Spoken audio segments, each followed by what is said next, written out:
Hello everybody, welcome back to Project Launch Site. Today, we will discuss the viability of use of nuclear power in space travel.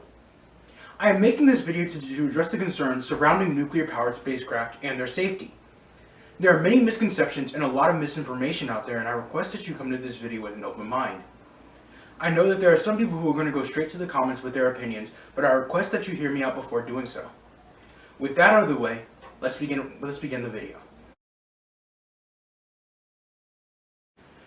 Alright, to start off, let's answer the easier question. What is nuclear power? So nuclear power is energy that's harnessed from nuclear reactions. They use the heat produced from nuclear reactions in order to create steam, and from there, that steam is used to move turbines and create energy. Energy that is used to power things like your house, schools, stuff like that. So there are two types of nuclear reactions: fusion and fission. I'm going to start with fusion reactions since, to me, they're easier to explain. So fusion reactions are when two or more particles fuse together to create more massive particles. Protons and neutrons have more mass individually than when they have fused together. But where does that mass go when they fuse together? That mass is converted into energy. Energy that can be used to bind particles together as well as form other tasks. Stars are fully equipped to perform this process because of the enormous amount of heat required in order to do this. Recently, the Joint European Torus, or JET for short, conducted a record-breaking fusion experiment in Oxfordshire. The amount of energy produced was equivalent of 14 kilograms of TNT in a 5-second burst, and the amount of heat produced was 150 million degrees Celsius, or about 270 million degrees Fahrenheit for us Americans. The other form of nuclear power known to humanity is fission. This is the more conventional form of nuclear power, the stuff that we see typically. Fission happens when an atom is split into multiple parts. The process usually starts with large atoms such as plutonium and uranium being bombarded with neutrons. This splits the atom and releases the binding energy holding the atom together. This also causes a chain reaction in the reactor. The particle released will continue to run into other particles and cause them to release more and more energy. This will continue until the reactor reaches a point where all the particles are again at a stable state, or once the control rods are reinserted back in the reactor. Okay, so how does this all relate to space travel? According to a source from NASA called Report of the 90-Day Study on Human Exploration of the Moon and Mars, nuclear technology has been in the testing and development stage since 1955. A quote from Section 8, page 12, goes as follows.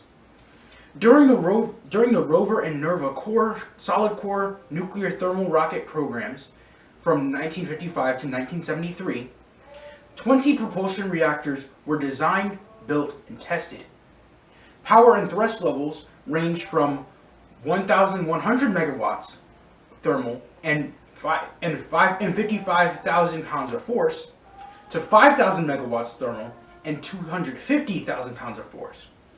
The Nerva program demonstrated a sustained engine burn could reduce more than 1 hour, could produce engine burn endurance of more than 1 hour at rated conditions, and restart capability in excess of 20 cycles in conjunction with the powered operation.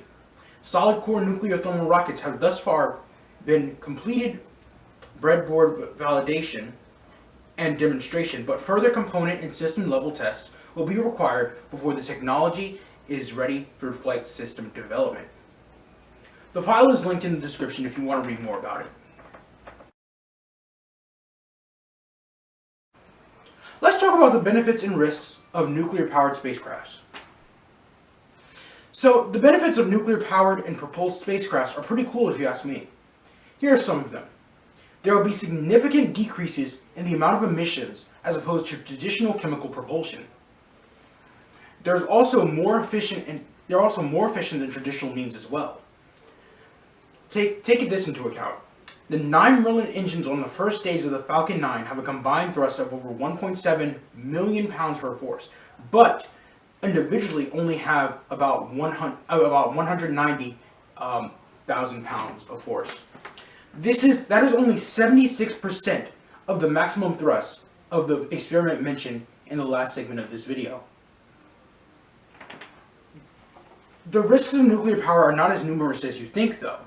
With the right precautions in place, such as not trying to control how much we can spend on nuclear power, as well as having the right technicians on board the ship so that we can make sure that we can take care of the reactor, it's going to be fine.